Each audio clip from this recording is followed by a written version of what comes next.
Hey everyone, welcome back to. Today, we're diving into a fascinating topic. Why do vegetables grow differently around the world?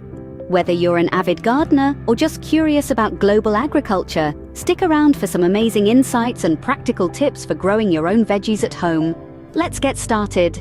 Different vegetables thrive in different parts of the world, and there are several key factors that influence this. Let's break them down.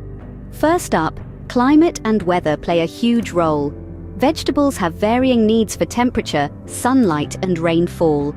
For example, tomatoes love warm, sunny climates like those in the Mediterranean, while cabbages prefer cooler, moist conditions found in Northern Europe. Next, let's talk soil. The composition of soil, its pH level, drainage, and nutrient content, varies around the world and affects vegetable growth.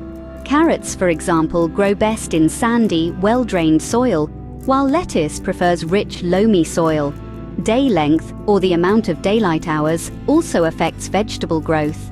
In regions closer to the poles, the long summer days can boost the growth of certain crops like potatoes and spinach. Local pests and diseases can vary greatly from one region to another. Some vegetables are more susceptible to specific pests that might be prevalent in your area. So there you have it. Climate, soil, day length, and local pests all contribute to why vegetables grow differently around the world. By understanding these factors, you can better plan and manage your own garden, no matter where you live. Thanks for joining me today.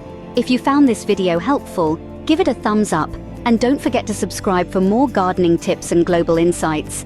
Happy gardening, and see you next time.